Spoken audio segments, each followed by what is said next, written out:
मी शिर्डीचं साईबाबा दर्शनला आलेलो आहे आज आणि अचानकमध्ये ठरलं आणि आम्ही अचानक आलो आणि आज 3 वर्षांनी मी आज शिर्डीच्या दरबारात आलो आहे. 3 वर्षाने माझं आज दर्शन झालं. अचानक ठरलं म्हणजे काय बोलतात, असं साईबाबांचं बोलावलं आलं ना माणूस ॲटोमॅटिक येतं. म्हणून सांगतो मी, तुम्ही पण या आणि साईबाबांचं दर्शन घ्या. खूप छान वातावरण आहे इकडे. खूप थंडी पण आहे, कडाक्याची थंडी आहे आणि दर्शन खूप आमचं 4 वाजता. आम्ही काल 5:45ची गाडी पकडली आणि इकडे बरोबर 3:30ला पोचलो आणि आमचं 4, 4:30, 6 वाजता दर्शन झालं आमचं चांगलं व्यवस्थित. खूप चांगलं दर्शन झालं. 6 वाजता व्यवस्थित दर्शन, मस्त.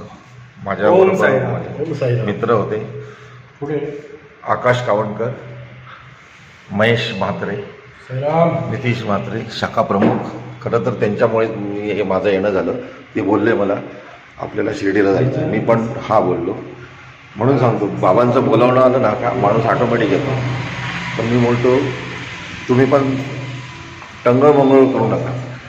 बाबांचं बोलावणं आलं, तुम्ही पण सर्वांनी या आणि दर्शन घ्या. आणि माझा व्हिडिओ आवडला तर लाईक करा आणि सबस्क्राईब करायला विसरू नका. जय महाराष्ट्र.